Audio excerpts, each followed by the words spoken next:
Teksa situata në lindjen e mesme po tensionoi gjithnjë më shumë, presidenti amerikan Donald Trump ka bërë një deklaratë të fortë dhe provokuese duke sugjeruar një ndryshim regjimi në Iran pas sulmeve ajrore të fundjavës që goditën objektiva ushtarake dhe bërthamore iraniane.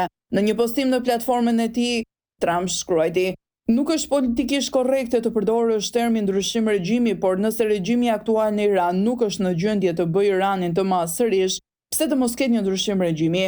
Trump theksoi gjithashtu se dëmet e shkaktuara në objektet bërthamore të Iranit ishin monumentale, duke përshkruar goditje të forta dhe të sakta. Ai falenderoi ushtrinë amerikane për aftësinë e jashtëzakonshme, ndërsa bëri me dijes se pilotët e avioneve bombardues B-2 që kryen sulmet kishin zbarkuar të sigurt në Missouri.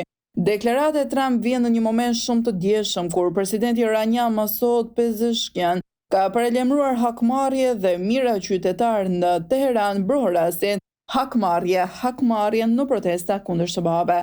Kjo deklaratë pritet të ndezë më tej debatin ndërkombëtar dhe të rrisë tensionet në rajon ku rreziku i një përshkallëzimi ushtarak po bëhet gjithnjë më i madh.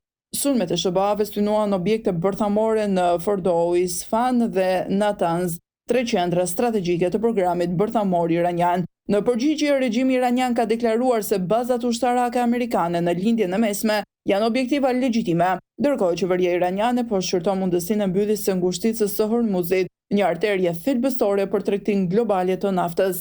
Një veprim i tillë do të kishte pasoja të rënda për ekonominë botërore, përfshirë dhe aleatët e Iranit si Kina, ndërsa në Teheran zhvilloheshin protesta kundër SBA-ve në Izrael. Jeta vjonte normalisht me qytetarët që shijonin ditën në plazh vetëm disa orë pasi kishin zbritur në strehimore për shkak të alarmit për raketa. Kontrasti këtyre pamjeve ka nxitur reagime në rrjetet sociale. Situata mbetet e paqëndrueshme dhe shumë analistë paralajmërojnë për një përshkallëzim të mundshëm ushtarak në rajon që mund të përfshijë aktorë të tjerë ndërkombëtar.